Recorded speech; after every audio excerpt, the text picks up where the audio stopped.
Terminando o ato contínuo de hoje, a gente veio aqui no posto Jardim Botânico e está aqui com meu amigo Edivaldo. O Edivaldo, que está abastecendo de forma especializada o 500EF com a gasolina aditivada. Como sempre digo aqui, agora aumentou porque a Petrobras dá umas osciladas, 5,39 o litro. Se você está em outro lugar fora de São Paulo, vai ficar com inveja. Aqui gasolina original, 5,39, a grid. Deu a primeira, o adesivo fala para parar, mas a gente é chato, vamos até a boca.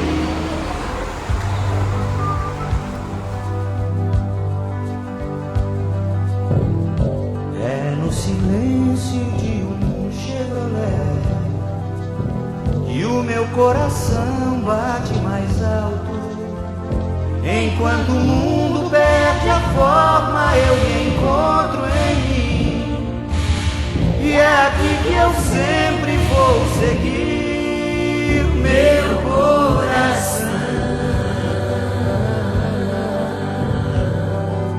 Bate mais alto dentro de um Chevrolet.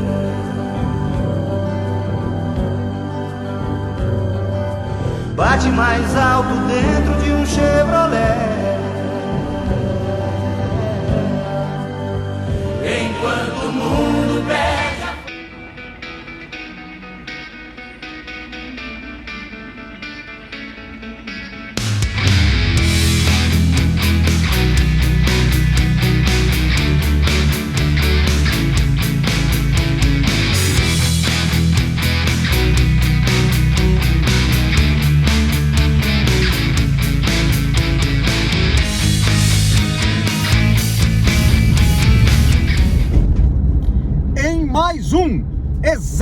Mais um ato contínuo. Solte a GoPro. Como você pode ver, desta vez de retaguarda, câmera de retaguarda, a famosa câmera protetora, assim esperamos. De qualquer forma, estamos aqui entrando numa sexta-feira na Avenida dos Bandeirantes, que estranhamente consegui entrar aqui sem muitos carros. Acho até que tem alguma coisa errada. Deve ter algum comício aqui em São Paulo, alguma coisa estranha. Sexta-feira de manhã, 8 e pouco, estamos aqui em segunda marcha na Avenida Bandeirantes. Tem algo realmente bem estranho. Bom, enfim, estamos aqui na sexta-feira em mais um ato contínuo. Sexta-feira de sol em São Paulo, é isso. Precisamente às 8h43, 18 graus é o que mostra, inclusive, o termômetro aqui na rua. Exatamente. Vamos aqui passar por cima da Imigrantes ou da Ricardo Jafé. E, portanto, vamos lá em direção a 23 de maio, etc. Mas isso pouco importa.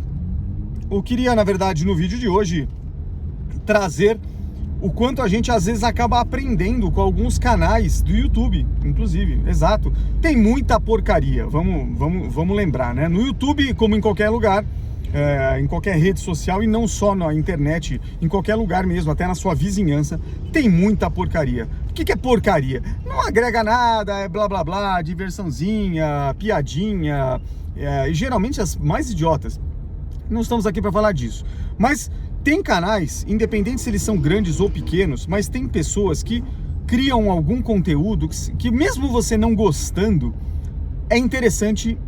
Se você tiver curiosidade, é interessante aprender. E eu tenho uma mania de ser muito curioso. E, inclusive, esse é um ponto que eu digo para todo mundo. Você quer melhorar na sua vida, seja curioso. Porque o curioso, ele tem vontade de aprender. Entendeu? Quando você tem vontade de aprender, ainda que você não queira exercer aquilo que você está aprendendo na sua vida. Não tem problema nenhum com isso. Aprender é algo importante. A gente pode fazer isso a vida inteira. A gente não aprende só quando a gente é criança. Eu diria até que quando a gente é criança, a gente tem uma vontade maior de aprender. Praticamente toda criança normal, né, tem a sua vontade de aprender. Por quê? Porque você não sabe nada. Então, é um cérebro grande, com grande potencial, vazio. Então, a gente vai enchendo aquilo com as experiências e com os aprendizados da vida, de todos os tipos, né? Bom, só que isso também permanece o resto da vida. Enquanto seu cérebro estiver lúcido, pode ter certeza que você vai estar exercitando a musculatura, ou seja, aprendendo. Então, voltando para o YouTube, como poderia ser para qualquer lugar, eu falo do YouTube porque ele é uma plataforma que eu gosto muito, que transmite vídeos independente da duração. Então, eu sempre tenho agora é uma opinião pessoal, eu sempre tenho muita dificuldade de lidar com essas redes sociais de videozinhos de poucos segundos. Nem olho. não é pra mim. Por quê? Não vou aprender nada ali, dificilmente ali vai acontecer alguma coisa. Isso aí geralmente é utilizado para causar, para fazer uma propaganda, para o que se chama aqui, que é outra besteirada também, é um termo da moda, que é o viralizar. Isso tudo, tô imune, tô muito velho para isso, não quero viralizar nada. Então, basicamente, o YouTube é uma plataforma interessante. O Vimeo tinha também algo importante no passado, mas depois era mais voltado para música, com alta qualidade. Eu não sei exatamente o que aconteceu, mas eu não conheço ninguém que tenha uma conta no Vimeo e que coloca lá seus vídeos. Então, vídeos de longa duração. Outra coisa para mim que é importante, não sei se para quem está assistindo, é a qualidade do vídeo. Qualidade que eu digo não é só a imagem, também enquadramento, a câmera parada. Tem vídeo que dá dor de cabeça, e às vezes o conteúdo até é bom. Que é o quê? O cara pega o celular e ele vai querendo mostrar, tá vendo? Ele vai com o celular, é horrível. Você tá assistindo aquilo, dá até tontura. Então, a gente tem que ter uma questão de cuidado com o que você tá filmando. Minimamente, sabe, noção de fotografia, de enquadramento, tem que ter uma mínima noção. Não precisa ser expert nisso, nada disso, mas tem que imaginar que como é que vai ser para quem tá assistindo. Afinal de contas, a gente, quando tá vivendo uma situação, a gente tem todos os nossos sentidos humanos à disposição. Então é fácil perceber, a experiência nossa vivendo é completamente diferente do que a experiência nossa assistindo um vídeo bidimensional. Aqui eu tenho o barulho estereofônico, eu tô vendo em 3D, eu sinto o frio ou o calor na minha pele, eu sinto o cheiro, tudo isso misturado joga para dentro do meu cérebro uma experiência única. E isso é completamente diferente quando você está na frente de um dispositivo, olhando uma telinha passando em 2 dimensões. Bom, mas de qualquer forma, é inegável que a telinha em 2 dimensões, ou telona, como você quiser, cara, é a grande revolução da virada do século e deste começo de século. Porque possibilita que a informação trafegue numa velocidade absurda e que a gente aprenda vendo coisas que no passado a gente simplesmente não conseguiria. Beleza. Então, eu prefiro dentro desses dispositivos as telas grandes. Então, vídeo de YouTube para mim jamais é assistido no celular. Nunca, nunca. Porque ali é uma tela muito pequenininha. Pra mim é assim, não é pra aquilo, entendeu? Então o que eu faço no celular? Celular é celular, cara. Pra mim o celular ele tem que ter uma outra noção, que é a comunicação, que é um monte de coisa. Aqui, pra mim, o vídeo é uma experiência onde eu quero aprender. Então, quanto maior for a tela, é importante pra mim, porque eu vejo uma série de detalhes. Legal. Falando tudo isso, pra dizer, alguns canais que eu acho interessantes. Tem um deles, é um americano ou canadense, eu não sei. Para quem não fala inglês, fica um pouco mais difícil, mas de novo, pode uma legenda ali automática do YouTube já ajuda bastante. E outra, como ele vai mostrar fazendo, você também não precisa ouvir tanto, né? Tem algumas dicas importantes, mas você tá vendo o que o cara tá fazendo. O cara fabrica o Kirby Meets. Kirby Meets, põe na descrição aqui embaixo. Kirby Meets. Kirby Meets, ele fabrica caixas de som personalizadas. Olha que louco! E tudo assim de madeira reciclada, com drivers ou com alto-falantes, né? Alto-falante depois de um tempo, sei lá por que motivo, virou, agora se chama driver. Mas enfim, lá nos Estados Unidos ou no mercado dele, onde isso é muito mais... tem um mercado muito maior que o brasileiro, né? Aqui, mercado de alto-falantes que não são para carro praticamente não existe, né? É difícil você achar. Mas vamos lá. Então ali é uma aula de fabricação de caixa de som, de dispositivos, alguns mais chiques e tudo, é muito legal. Canal brasileiro, tem vários. Os clássicos, o melhor canal brasileiro, sem sombra de dúvida, Manual do Mundo.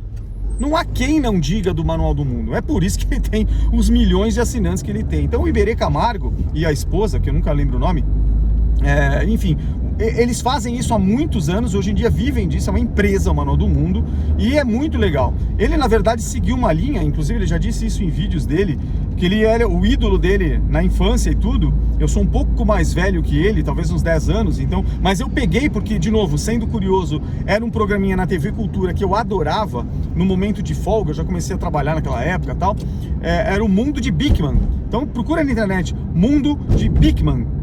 O Beakman era um estrangeiro, ele fazia tipo o caçador de mitos da Discovery, aqueles caras que fazem experiências, então ele fazia no laboratório, claro que ele fazia para um público também um pouco mais infantil, então tinha os personagens, tinha um cara vestido de ratão, gordo, mas ele tinha experiências científicas, era um negócio muito legal de assistir. O Mundo de Beakman era um show. O Iberê disse que se inspirou no Mundo de Beakman e, na minha opinião, o Iberê, de novo, eu assisti Mundo de Beakman inteiro. Então, tenho inclusive gravado em VHS isso aí. Eu diria que o Iberê no Manual do Mundo dá de 10.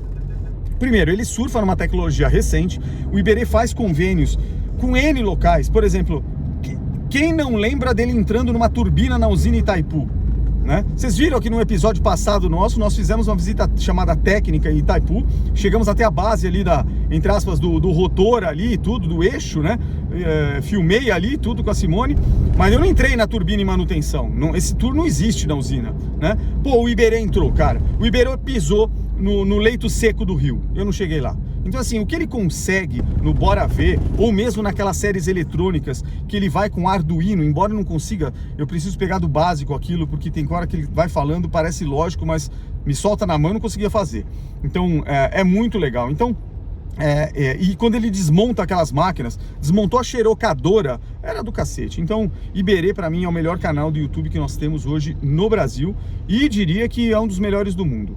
Tem vários outros, tem alguns pequenos, mas que eu acho muito legal. Por exemplo, o Aviões e Músicas do Lito, embora ele tenha um formato, às vezes, que eu acho, sei lá, às vezes tem hora que eu falo, o Lito tem umas coisas que é meio bobo falando. Mas aqui, independente disso, é um excelente canal. E, de novo, eu não tenho medo de aviação, e nem sou fanático por aviação, e jamais ficaria perto de um aeroporto fotografando jato. Não é meu peixe isso, não tem nada a ver comigo. Mas é muito interessante saber a tecnologia, ou evidentemente um relatório de um acidente, porque aí é história da aviação. Então, quer dizer, mesmo eu que não sou um entusiasta da aviação, cara, o canal dele é um puta conteúdo. Então, Lito com Aviões e Músicas, excelente. Outro que eu gosto bastante, faz tempo que eu não tô vendo, inclusive, porque em algum momento a nossa vida também vai mudando, a gente vai se interessando por outras coisas diferentes, e às vezes eu paro um pouco de ver uma coisa, tô nela, o que eu aprendi, de novo, não quero ser mecânico, não gosto de carro refrigerado a ar, paciência, infelizmente esse vírus não me pegou, mas é inegável que o conteúdo que o Tonella apresenta, tudo que ele mostrou, a aula do Tonella de como funciona o sistema de ignição de um carro, para mim foi um dos top vídeos. A entrevista dele com os caras da Volkswagen, se não me engano, quando o cara fez válvula termostática de Passat, sei lá mais o que, imperdível, né?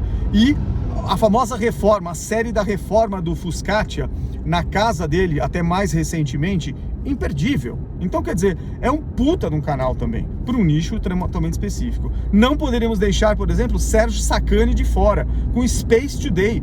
Cara, eu, de novo, não tenho nada a ver com astronomia, eu gosto, me interesso, mas eu não vou comprar nenhuma luneta, não é minha praia, não vou ficar fotografando os astros, não tenho nada a ver com isso. Mas é muito legal entender o que acontece no nosso universo, como ele diz. Sérgio Sacani é um excelente canal, Quantas lives de foguete ou de lançamento de alguma coisa, de sondas espaciais, a gente assistiu de madrugada, família inteira na sala, vendo Sérgio Sacani. Cara, e por que a gente vai? Porque não tem nenhuma outra mídia brasileira que transmita o que ele transmite.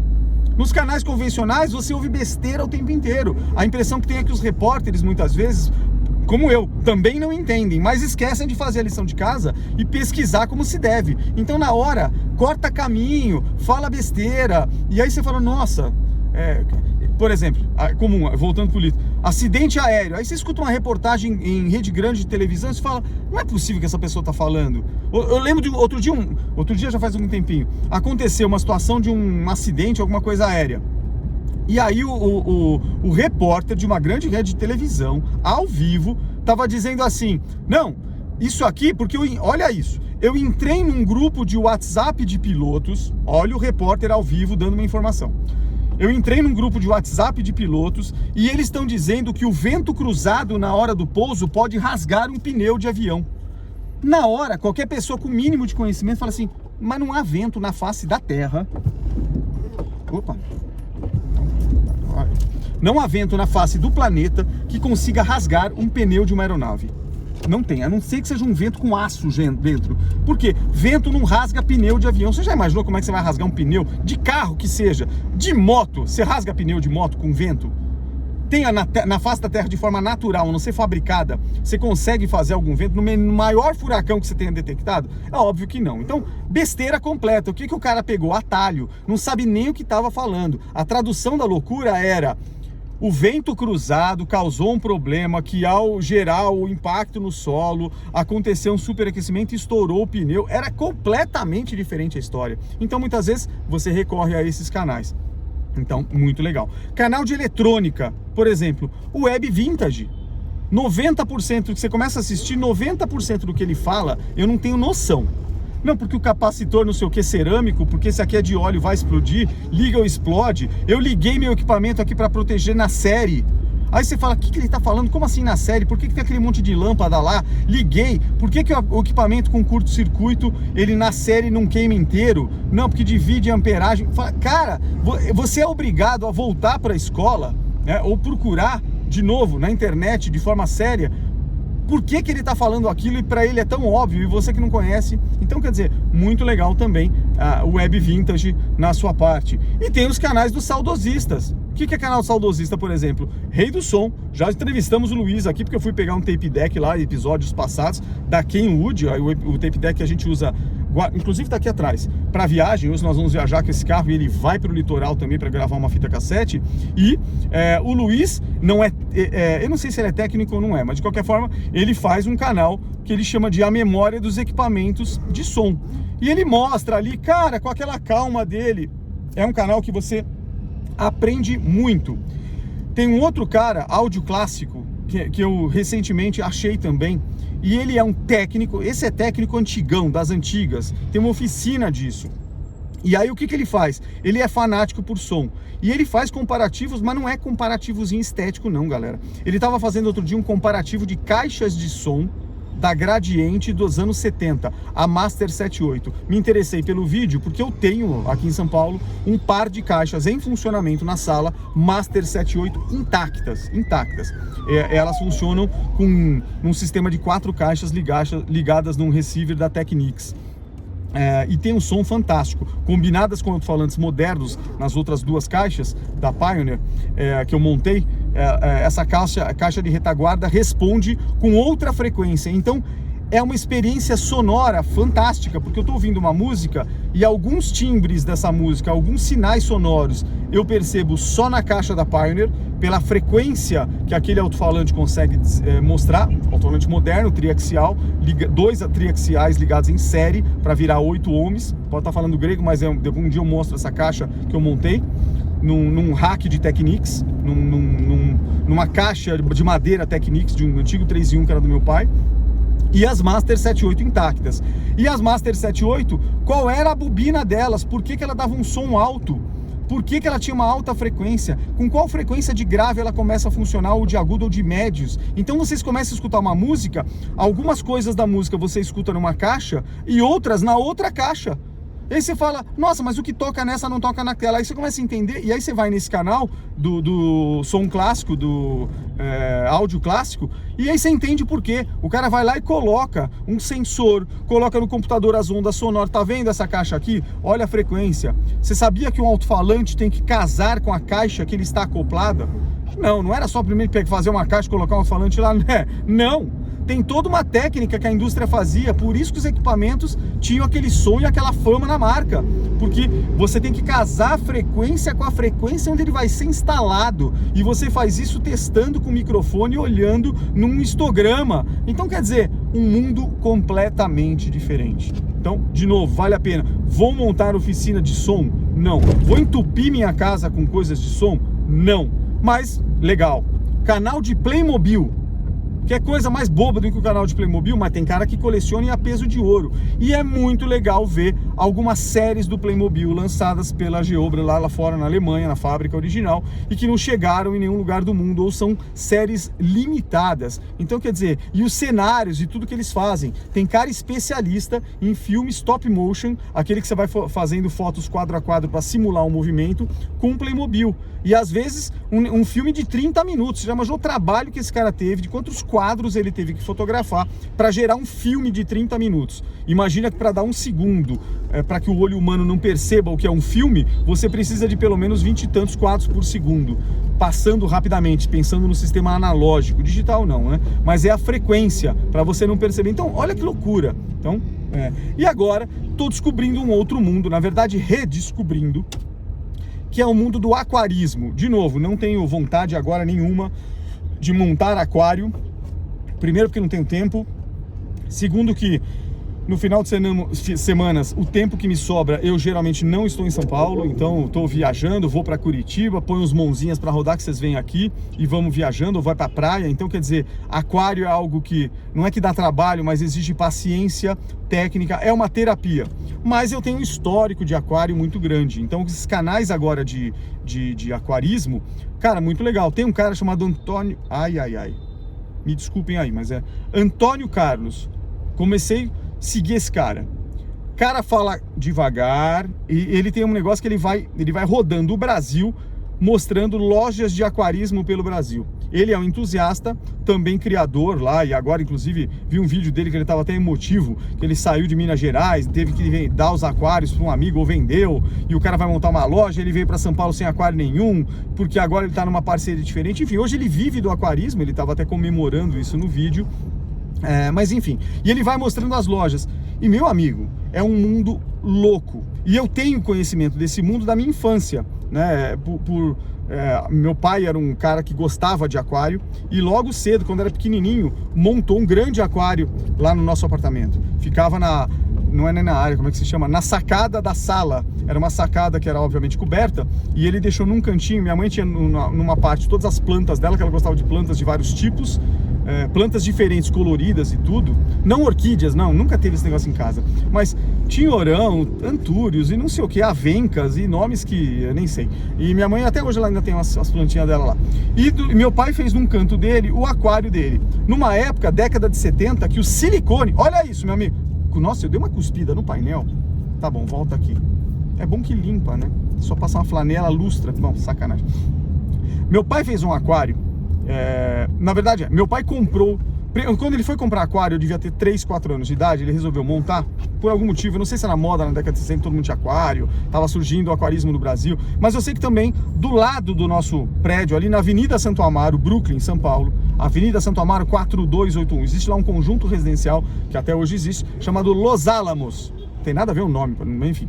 Era um conjunto de prédios, talvez umas 12 torres, prédios antigos, cada apartamento 110 metros quadrados, 3 dormitórios, mais dependência de empregado, apartamento grande, porque é padrão antigo, pé direito de 3 metros e prédios de 6 a 8 apartamentos no máximo, 2 por andar. E eu nasci e vivi lá até os meus 20 anos. Então, do lado desse conjunto, a casa existe até hoje, mas não é mais uma loja de aquário. Existia uma loja de aquário. Eu não sei se foi por isso. Obviamente meu pai podia ir a pé e ele montou um aquário. Então naquela época, sem o silicone, sem a cola de silicone, não tinha, galera. O aquário era montado, você comprava uma armação de ferro e você colocava os vidros apoiados nessa armadura. E para vedar, para não evidentemente descolar ou vazar, você colocava massa de vidro. Sabe massa de vidro branquinha que você coloca numa janela antiga de ferro? Você põe um quadradinho de vidro, põe uma massa de vidraceiro e aqui dá um acabamento e depois aquilo seca, fica duro. É aquilo. O aquário era isso. Você colocava massa de vidro, os vidros e deixava secar e ponto. Silicone estava começando. Ninguém tinha imaginado colocar um vidro contra outro vidro que o silicone seguraria a pressão. Olha que loucura. Mas meu pai montou o primeiro aquário de ferro. Passou um tempo. Ele trabalhava em indústria e ele combinou com um cara da empresa que ele trabalhava, a farmacêutica, e falou assim: cara, quanto você me cobra para fazer uma armação maior, mas eu quero de aço inox, porque eu não quero que enferruje, né? A umidade vai corroendo aquele ferro, tal, que é como se fosse era como se fosse uma cantoneira de ferro, né? Soldada, aqueles originais que comprava em loja. E o cara fez para ele com cantoneira de aço inox, portanto eterno. E aí ele colocou os vidros 4 milímetros, montou um aquário que devia dar os seus 65 litros, talvez. Eu não lembro a medida. Bom, esse aquário me acompanhou na infância, porque nessa época que ele montou esse aquário, ele comprou um livro importado. Meu pai não falava fluentemente inglês, mas ele conseguia ler o inglês. E aí ele se esforçou e comprou um livro, que não tinha livro de aquarismo no Brasil. Solta a foto desse livro, eu tenho até hoje. Esse livro eu guardei comigo. é fantástico. Ele ensina como você montar um aquário e depois como popular esse aquário com os diversos tipos de peixe, aquário doce, aquário marinho. Muita coisa, inclusive, é válida até hoje. Um deles era que você precisava, hoje já existe uma forma mais moderna de filtragem e tudo, mas naquele momento era muito comum, o aquário tinha que ter o tal do filtro biológico. Só que não tinha para comprar filtro biológico em loja de aquário, meu amigo. A loja de aquário vendia mal e mal um cascalho e peixe, né? E bombinha beta, bomba de ar que comprimia ar para aerar a água ali.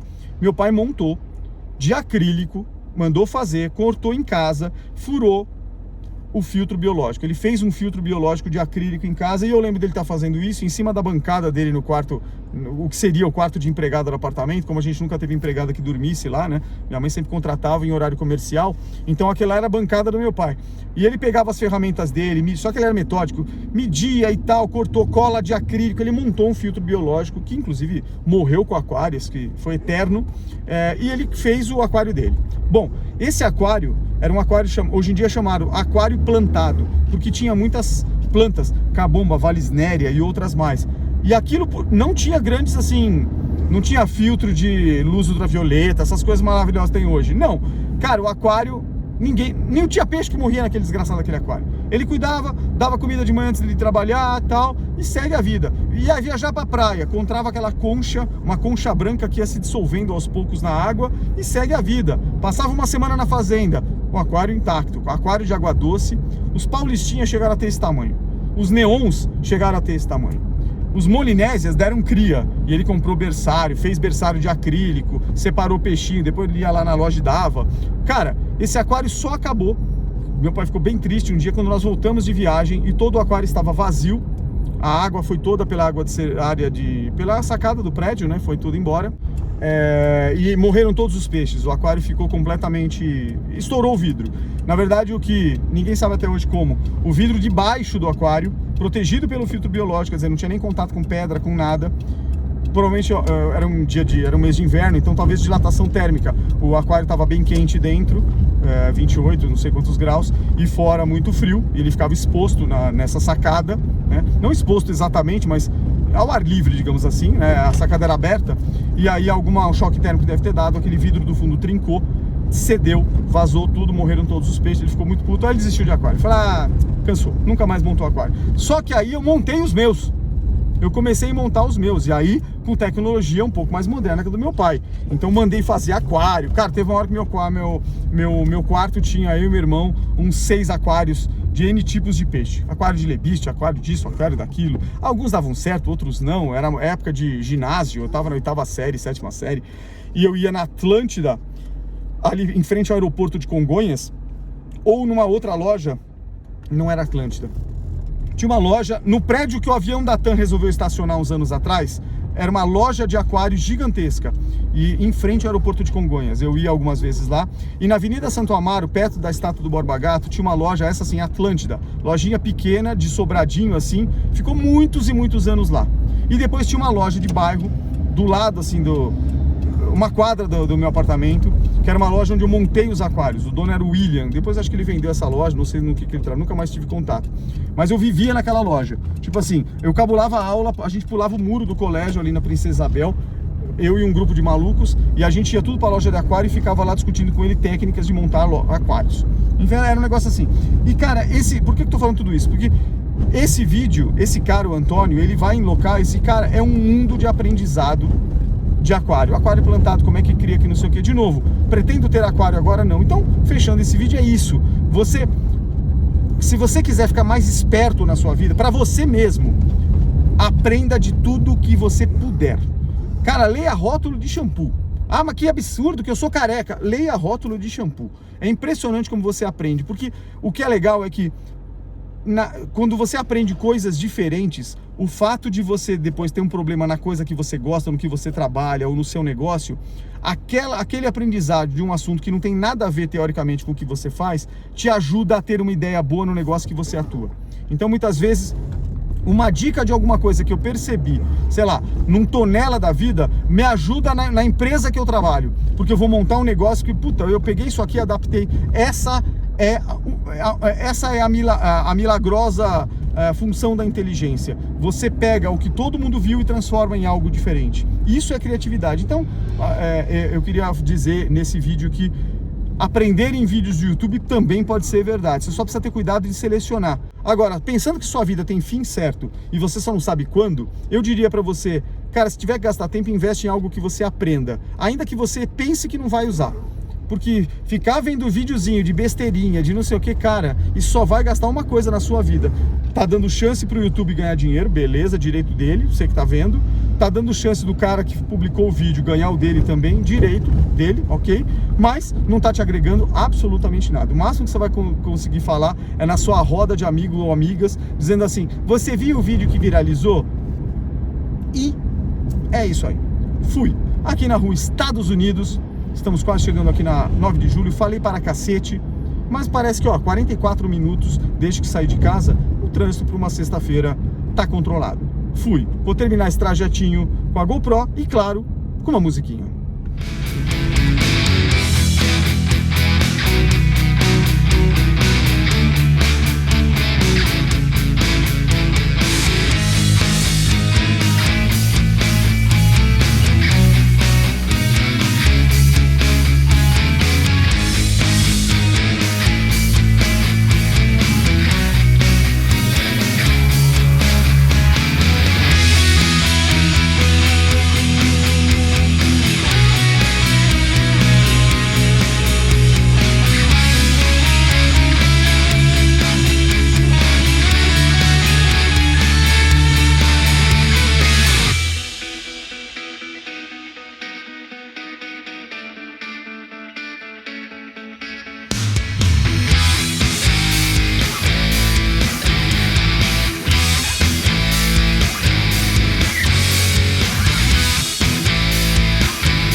Fechar a noite aqui no posto Jardim Botânico e dessa vez nós vamos pegar o nosso querido Monzinho e pegar a estrada lá pro litoral. 100 km, não, 85 km, vamos por álcool aditivado e vamos fazer o carburador circular, o famoso Alfa 1, vai estar em serviço. E é aqui que eu sempre vou seguir, meu coração. Bate mais alto dentro de um Chevrolet.